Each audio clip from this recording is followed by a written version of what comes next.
स्वागत है इस नए विश्लेषण में। आज हम एक ऐसी ऐतिहासिक पहेली को सुलझाने वाले हैं जिसने भारत की पूरी तस्वीर ही बदल कर रख दी। मुगलों का पतन। आखिर इतना विशाल साम्राज्य जिसकी पूरी दुनिया में तूती बोलती थी, वो ताश के पत्तों की तरह कैसे बिखर गया। आइए सीधे साक्ष्यों और तथ्यों की गहराई में उतरते हैं और इस पतन की पूरी क्रोनोलॉजी को समझते हैं। अब एक बहुत ही दिलचस्प सवाल उठता है। किसी भी इतने बड़े साम्राज्य का अंत असल में होता कहाँ है? क्या वो किसी युद्ध के मैदान में तलवारों की खनक के बीच दम तोड़ता है, या फिर महलों के अंदर रची जा रही साजिशों में, या शायद जब शाही खजाना धीरे धीरे खाली होने लगता है तब? चलिए आज इस ऐतिहासिक रहस्य से पर्दा उठाते हैं। तो शुरुआत करते हैं अपने पहले अध्याय से, जो है युद्ध का मैदान। महलों की शानदार चारदीवारी से बाहर निकलें तो एक नाम बार बार गूंजता है, पानीपत। पर सवाल यह है कि आखिर पानीपत ही क्यों? साम्राज्य के लिए हर बड़ी और निर्णायक जंग यहीं क्यों लड़ी गई? दरअसल इसके पीछे बहुत ही सॉलिड रणनीतिक वजह थी। उत्तर पश्चिम के खैबर दर्रे से आने वाले हमलावरों के लिए ये दिल्ली का सीधा एंट्री गेट था। ये दिल्ली के काफी करीब था ताकि रसद आसानी से मिल सके, लेकिन इतना दूर भी कि मुख्य राजधानी जंग की तबाही से बची रहे।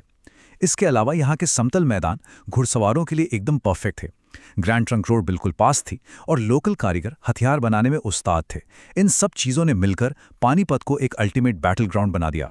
और यही वजह है कि इतिहास ने इस एक मैदान पर खुद को बार बार और बहुत ही हिंसक तरीके से दोहराया।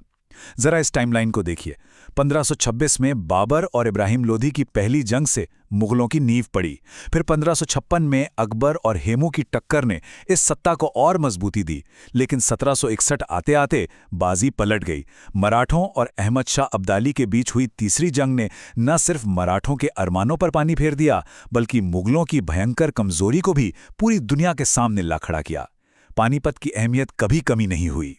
अब चलते हैं दूसरे अध्याय की तरफ और देखते हैं दिल्ली के उस डगमगाते सिंहासन को जो अंदर से खोखला हो रहा था। सच कहें तो बाहरी हमलों से कहीं ज्यादा नुकसान अंदर की गंदी राजनीति और इन राजाओं की आपसी खींचतान ने किया। ये दौर किसी मजबूत लीडरशिप का नहीं था, बल्कि शासकों का एक तमाशा बन गया था। 1712 में जुल्फिकार खान ने जहांदार शाह को गद्दी पर बैठाया। अगले ही साल फर्रुखसियर राजा बना, लेकिन गौर करने वाली बात यह है कि उसे मशहूर किंगमेकर सैयद बंधुओं ने ही मौत के घाट उतार दिया। जरा सोचिए, मुगल इतिहास में पहली बार किसी सम्राट की हत्या खुद उसके ही दरबारियों ने कर दी। इसके बाद 1719 में रफ़ी-उद-दरजात का सबसे छोटा शासनकाल आया, और फिर रफ़ी-उद-दौला, जो बस अफीम के नशे में डूबा रहता था। सम्राट की हैसियत अब सिर्फ एक मोहरे जैसी रह गई थी। और फिर गद्दी पर बैठता है मोहम्मद शाह, जिसे इतिहास रंगीला के नाम से भी जानता है। यहाँ एक गजब की विडंबना देखने को मिलती है। इस शख्स ने 29 सालों तक राज किया, लेकिन वो पूरा वक्त सिर्फ और सिर्फ विलासिता में गुजरा। जब सम्राट अपने ऐशो आराम में मस्त था, ठीक उसी वक्त साम्राज्य के टुकड़े हो रहे थे।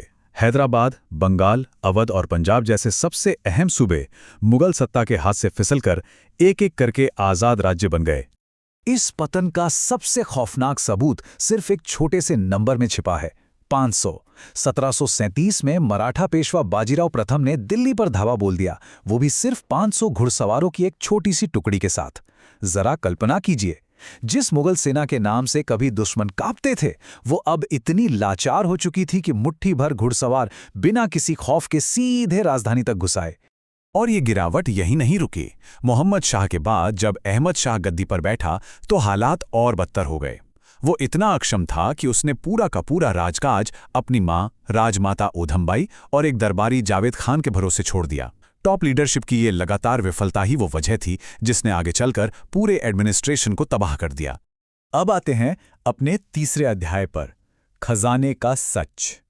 क्योंकि जब भी कोई साम्राज्य गिरता है तो हमें पैसों का फ्लो ट्रैक करना चाहिए।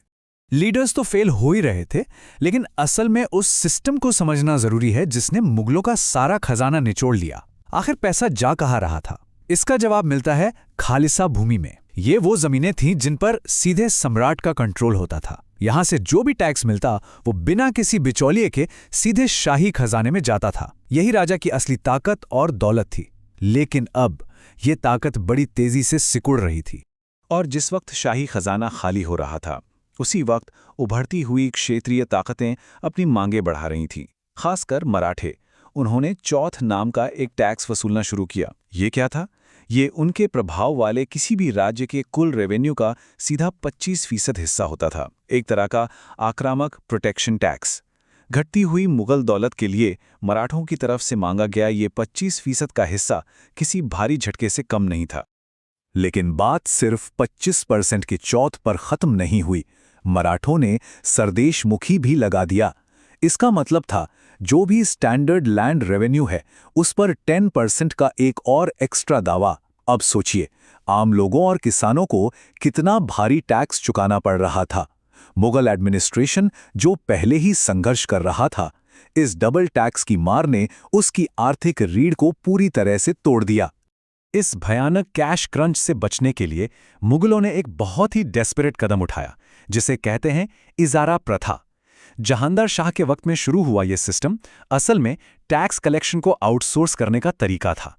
सरकार को एक फिक्स अमाउंट मिल जाता और बदले में बिचौलियों को किसानों से मनमाना टैक्स वसूलने की पूरी छूट।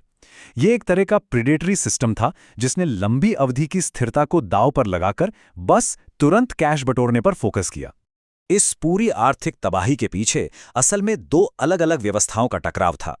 एक तरफ था मनसबदारी सिस्टम, जिसमें राजा खुद अफसरों को नियुक्त करता था और उनका वेतन तय करता था। ये सीधे सेंट्रल पावर को दिखाते थे।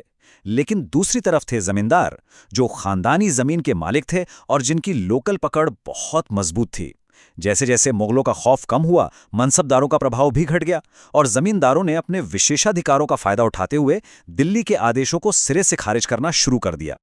और अब हम आ पहुंचे हैं इस कहानी के आखिरी मोड़ पर, अंतिम पतन। इस वक्त तक साम्राज्य अंदर से पूरी तरह खोखला हो चुका था। किसी भी देश की संप्रभुता कैसे छिनती है, ये टाइमलाइन उसकी एक बहुत ही दुखद तस्वीर पेश करती है। 1765 में शाह आलम द्वितीय ने बंगाल के रेवेन्यू राइट्स सीधे ईस्ट इंडिया कंपनी को दे दिए। असली ताकत अब अंग्रेजों के हाथ में जा चुकी थी। 1803 आते आते मुगल सम्राट सिर्फ अंग्रेजों के पेंशन भोगी बनकर रह गए और 1835 में रही सही कसर भी पूरी हो गई, जब मुगल राजाओं के नाम वाले सिक्कों का चलन ही पूरी तरह बंद कर दिया गया। फिर अंत होता है बहादुर शाह जफर के साथ, जो मुगल वंश के आखिरी सम्राट थे। 1857 की महान क्रांति में उन्हें पूरे भारत का सम्राट घोषित करने की एक आखिरी लेकिन नाकाम कोशिश की गई। नतीजा, अंग्रेजों ने उन्हें बंदी बना लिया और हमेशा के लिए रंगून निर्वासित कर दिया। जरा सोचिए, जिस साम्राज्य ने कभी पूरे भारतीय उपमहाद्वीप पर अपना डंका बजाया था, उसका आखिरी शासक अपनी ही महान राजधानी से हजारों मील दूर एक साधारण कैदी की तरह अपनी मौत का इंतजार कर रहा था। और फाइनली इसे कानूनी घोषणा ने ताबूत में आखिरी कील ठोकने का काम किया। इतिहास का इतना बड़ा चैप्टर बस एक लाइन से आधिकारिक रूप से बंद हो गया। महारानी विक्टोरिया की घोषणा के साथ 1 नवंबर 1858 को मुगल साम्राज्य का अंत हो गया। कोई बड़ी जंग नहीं, बस एक घोषणा पत्र, और सदियों पुराना साम्राज्य कागजों पर हमेशा हमेशा के लिए मिटा दिया गया। इस पूरे विश्लेषण को समझने के बाद एक बहुत ही गहरा सवाल जहन में आता है। अगर किसी बड़े साम्राज्य को बनने में सदियां लग जाती हैं, तो क्या वो वाकई किसी एक दिन में अचानक से गिर जाता है, या फिर वो धीरे धीरे सालों तक अंदर ही अंदर खोखला होता रहता है? हमने साफ देखा कि मुगलों का पतन किसी एक घटना का नतीजा नहीं था। ये गलतियों, अक्षमता और बदलती हुई पावर डायनामिक्स की एक लंबी चेन थी। सत्ता चाहे जितनी भी विशाल क्यों न दिखे, असल में वो बहुत नाजुक होती है। इस चर्चा में हमारे साथ बने रहने के लिए बहुत बहुत शुक्रिया। जल्दी मिलते हैं एक नए विश्लेषण के साथ।